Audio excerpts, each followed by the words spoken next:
Okay, so we've got a new episode of Legends and Leaders, and today it's great to have Brittany here. Brittany, you've been doing incredible interior design for quite some time.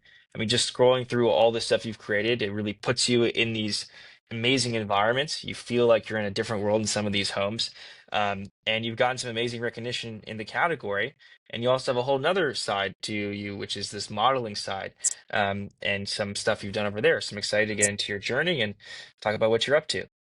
I'm happy to be here. Thank you for having me. Awesome.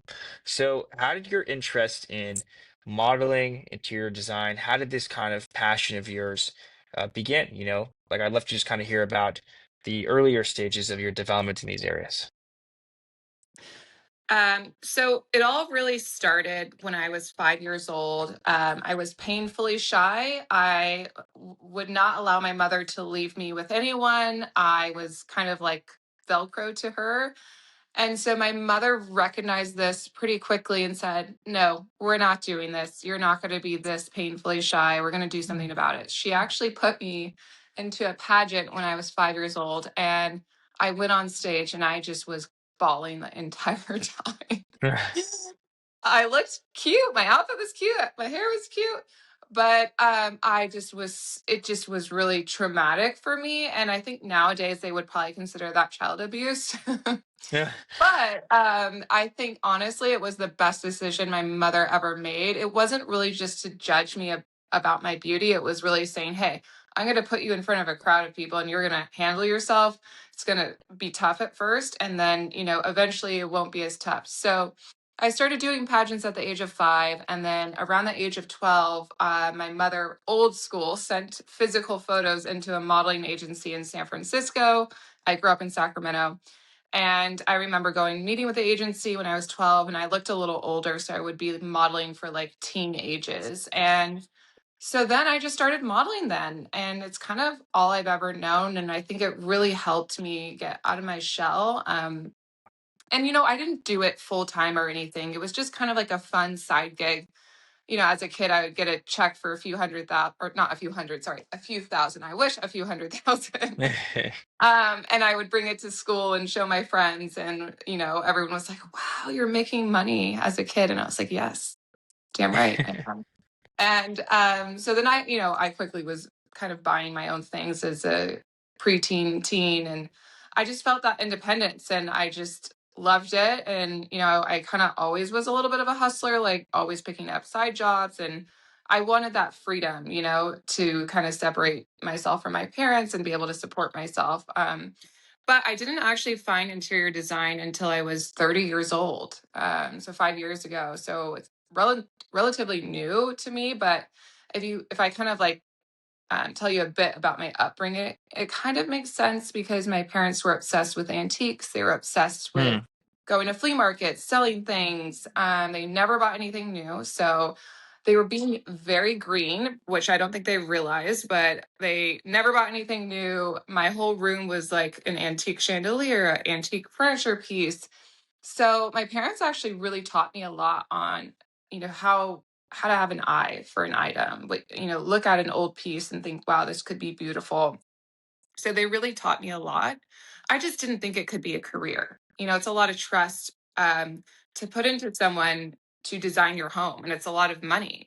So I think I kind of had imposter syndrome where I was interested in it, but it wasn't until my husband and I bought a fixer in Palm Springs during COVID, Hmm. uh, where every realtor friend told us, they're like, "The market's going to crash. Don't buy a house. It's the worst decision." And I said, "Well, we're buying a house in California for 900 grand, which is, kind of hard to do. Truly, most decent homes are at least a million, at least in the LA, Palm Springs kind of area." And so I thought, well, okay, I don't think it's going to go down in price, but I mean, I guess it could. So I don't like to listen to people. So ultimately, I just do the opposite or do what I want. So we bought it and fixed it up, and we ended up like unintentionally flipping it. Um, and so we put it on the market for 3.5, and it ended up getting over asking. So we bought it for 900, put about 700 into it, and so we profited quite a bit. And that was our first project and my first time designing, first time I was in charge of the architecture too. Unless it was structural, then obviously we'd have an engineer come in. But so that was really where it was a crash course in learning about construction design. And it was definitely tough. It's an emotional, you feel like you're bleeding money, and it's your contractor is not there when he said he was going to be there. So it can kind of be a nightmare, but I loved it. The reward was pretty nice. So it was definitely worth all of the stress. But so that's kind of where it all started. And 5 years later, I just launched my furniture collection with Co-House Designs, and that's really been a dream come true. So it started by you building your own, kind of taking your own house, and that was your project. Like, was it during that process that even before you sold it and flipped it, that you were thinking, hey, I could actually build this into a business and do this for other people as well? Like, when did that process start to develop? Well, I think so. My husband and I did a few homes. Well, I designed. I did have briefly have a partner for a bit, and then we separated because I just didn't feel like I could do it on my own. I didn't have that courage, and she learned a lot from me. I learned a lot from her. So I think really it was meant to be for that time. But I really thought maybe we would just flip homes. I didn't think I would do it for other people. And even now, I am very, very careful when I accept clients, because I took on a client who is a well known basketball player, and him and his girlfriend were lovely. They were so kind and great to work with, but the contractor was just an asshole. He was just Mm, the meanest, most disrespectful person, and his team wanted to keep him on, maybe because he was cheap or whatever. And I just learned that, I do this for the love of it. And I love mm, creating beautiful spaces. And people started to notice, friends started to notice, social media started to notice. And people just sort of started asking me, can I help them with this? Can I help them with that? And so it kind of just happened organically. And I just finished a project in Malibu, and he's a friend of mine. And he also does building. So he does a lot of the things himself. And that was such a beautiful process because he really understood my vision. Whereas a lot of people, they don't have a great imagination. So you might say something, oh, it could be this, could be that. And they're just like, yeah, I don't know. I don't think I'll like that. And so I'm really selective at what I take on. And I also have two young children, and I'm a mother and a wife, and those things definitely come first always. But I'm lucky to be able to do what I love. And hopefully, I know right now it's a little bit slow. The economy is a little bit in a weird place. So people aren't spending as much money, but obviously, what came up must come down. COVID, everything, people were buying everything, homes, designing. So right now I'm kind of taking a pause and focusing on my furniture collection, which I'm very excited about. can you talk a bit more about that? Like, what are you trying to do different in the furniture space? Like, just talk about like what went into this collection you've developed. So I'm a big manifester. Some people think it's like, woohoo, whatever, but I've manifested some really great things in my life. One, my husband. And so I quite literally like had a vision board in my mind, and having a furniture collection was definitely on that vision board. I just was a little overwhelmed with the process because you have to find a manufacturer, shipping, dealing with returns, damage. And I just knew that I can't do all that myself. My design firm's not big enough. We're really small, and I like it that way. So a wholesale company reached out to me called Co-House Designs. And they actually asked me if I would like to design a furniture collection. And I mean, you don't Hmm. get those emails every day. And I thought, wow, this is interesting. So we started working together a little over a year and a half ago, and it's just been such an easy, fun, creative process. They handle all the manufacturing, like the options, the shipping, and all of that stuff I don't want to deal with. I really just get to be creative, which has been so fun. And we've kind of created a collection where, it's not cheap, but it's within reach. It's not super expensive. It's kind of that middle sweet spot where, okay, I'm going to buy this sofa. It's beautiful. I'm going to have this in my house for years. You know, this isn't just going to be a year or two couch. It's a timeless design. It's European influenced. It's influenced by vintage pieces that I've collected over the years. And so I want everything to sort of be timeless, great quality performance fabric. So if you have kids, dogs, like you don't have to worry. Nothing's too precious, I guess. So that was really what I wanted to offer people, is that you get to have this sort of Parisian expensive design for a reasonable price and something that's great quality. So Mhm. that was really important to me. Anyone can make a super expensive piece and sell it for a couch for 10 grand plus, you know, but that's not reachable for the majority of people, especially in this economy. So yeah, that was the goal, is to have like a mid-range product furniture line that is beautiful. And how long did it take to make this over, Nick? How long? What? How long did it take to make it? To make each piece or design the Yeah. collection? So every piece is different. Some are in stock already made, so those would ship within 2 to 3 weeks. Some is made to order, which I think is a little bit longer, but I'd have to double check on that because each piece is a little different. But I don't believe it's any longer than 2 months. Some people, you know, some companies, it's like 12 weeks. Mm, It's not that long. So. that's good. Yeah. And it's just amazing you've been able to do all this stuff with. I mean, did you have a design background in school? It seems like you kind of got into this and learned a lot of it, through just experimentation. So I did not. I went to community college for a short time, but I graduated high school in 2008, where everything Yeah. crashed and it wasn't easy to get a loan. My parents weren't able to pay for college. They could afford community college. And truly, I always hated school. I felt like, what am I? I'm learning about things I have no interest in. I did love history and I did love creative writing. But Mm, truly, I just felt like, wow, I went to public school my whole life. I didn't go to a private school. I didn't, have parents that were like putting me on that track to go to some Ivy League or anything like that. But what I did have is I'm very resourceful. mm, And if I love something, I really dive into it. I think I'm probably a little bit ADHD. Um, yeah. and when I find something I love, I kind of obsess over it. And so I'm always on the go. You know, I'm always like, let's make this decision. Let's do that. Let's learn about this. Like, I'm always wanting to better myself. So I think it really was just like common sense, being resourceful, being interested in something, having a passion for something. If I don't have a passion for something, like if you said, Brittany, like, write a report or do, on the history of math or any, mathematics, I would be like, wow, no, I would fail that. So yeah, budgets are something I'm working on because that's important in what I do as well. But yeah, I think I just really had a passion and just really dove into it and just learned everything I could. And that's just the personality I am, I think. Mhm. Yeah, and for your social media, like, has that just been years of just being on top of that and put all the different projects you just posting each one of them, and you've got this amazing audience you built up.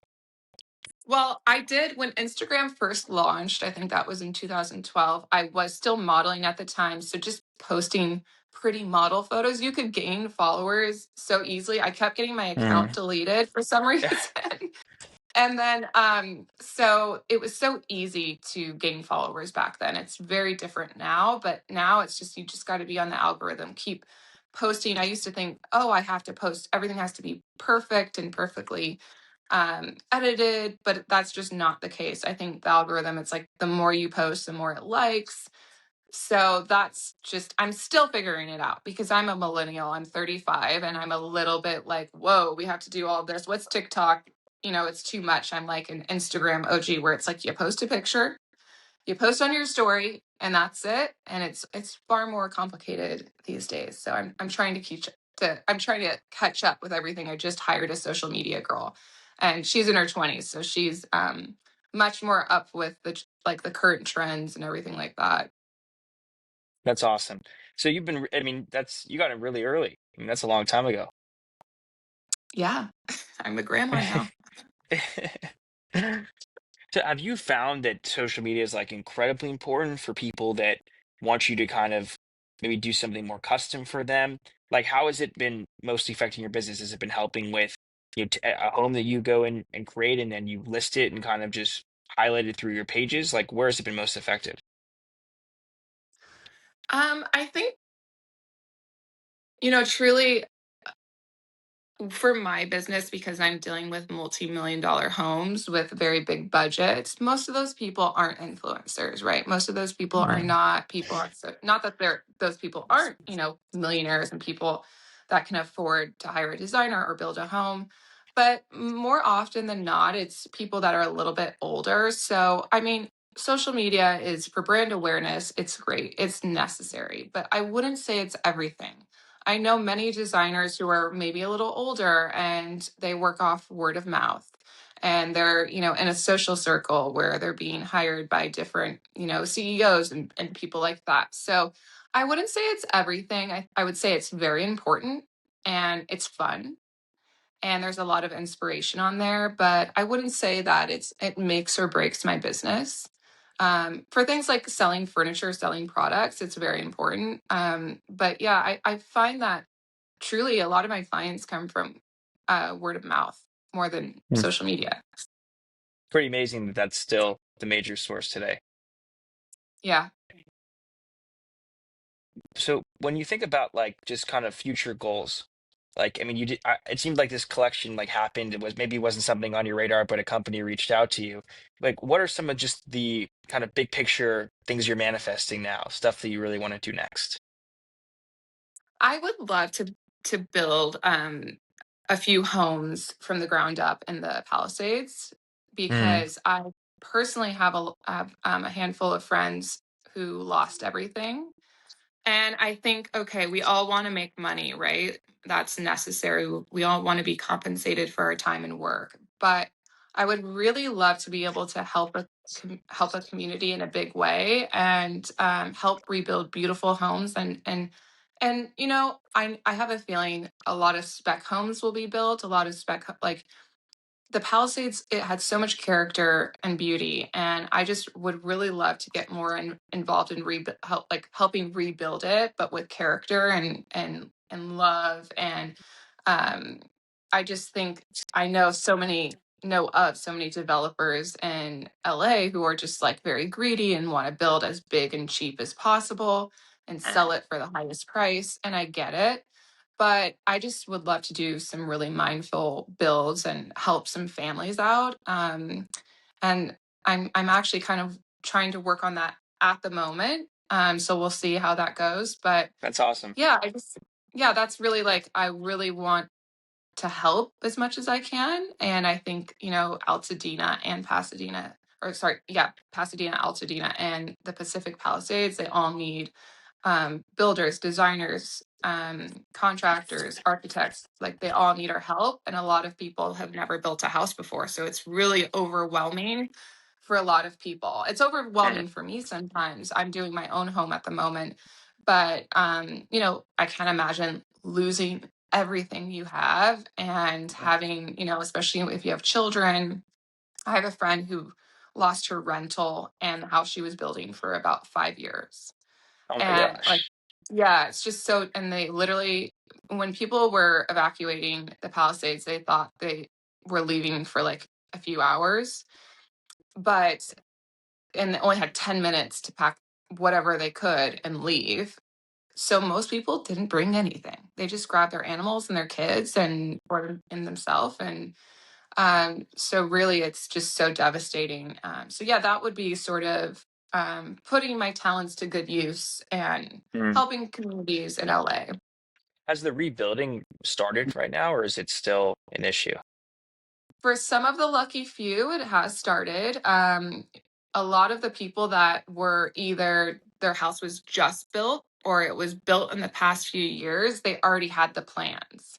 Mm. So they kind of just used that and put it through the permit process.